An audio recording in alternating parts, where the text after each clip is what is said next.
राज्याच्या राजकारणात गेल्या 15 दिवसापासून एक प्रकरण गाजलेलं आहे, ते म्हणजे नाशिकचे अशोक खरात भोंदूबुवा त्यांच्याविषयी एक महत्त्वाची बातमी समोर आलेली आहे।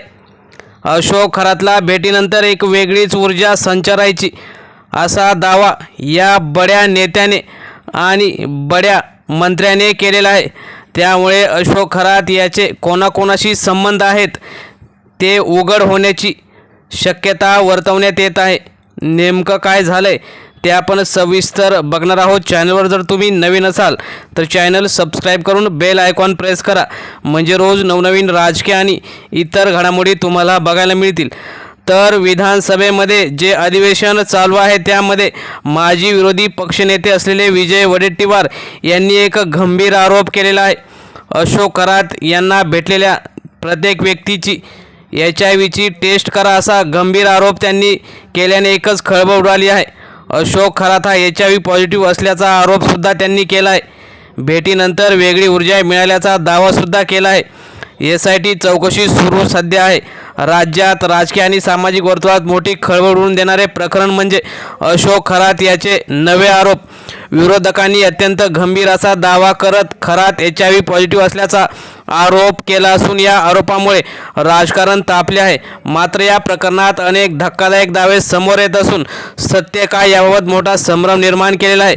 विरोधकांनी केलेल्या आरोपानंतर एकीकडे संताप व्यक्त होत असताना दुसरीकडे काही व्यक्तींनी खरात याला भेटल्यानंतर वेगळीच ऊर्जा मिळाली असा आश्चर्यकारक दावा केला आहे।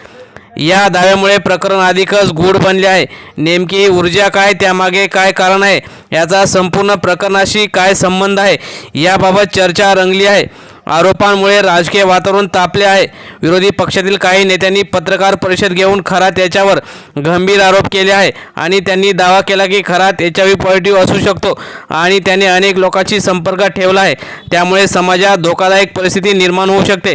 या आरोपांनी राज्यभरात खळबळ उडाली आहे।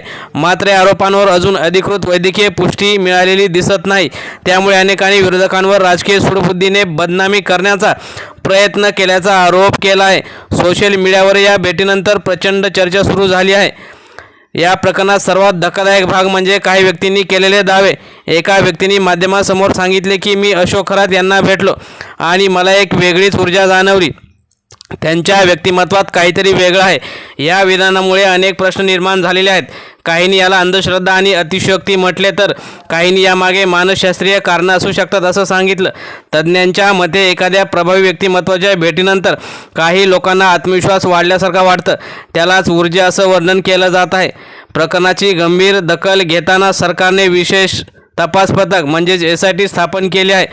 सध्या सर्व आरोपांची सखोल चौकशी सुरू असताना वैद्यकीय अहवाल संबंधित व्यक्तीची साक्ष अशी करत आहेत। या प्रकरणावर आरोग्य तज्ज्ञांनी प्रतिक्रिया दिली आहे। HIV हा एक संवेदनशील विषय असून त्यावर चुकीची माहिती पसरवणे समाजासाठी धोकादायक ठरू शकते।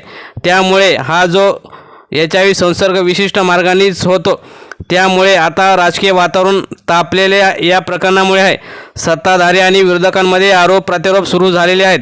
अशोक खरात यांनी अद्याप या सर्व आरोपावर प्रतिक्रिया दिलेली नाही, मात्र त्यांच्या जवळच्या सूत्रांनी हे सर्व आरोप निराधार असल्याचं सांगितलं आहे। एकूणच अशोक खरात प्रकरण सध्या अत्यंत संवेदनशील वळणावर आहे आणि यामध्ये अजून कोणते नेते त्यांना भेटून गेले आहेत।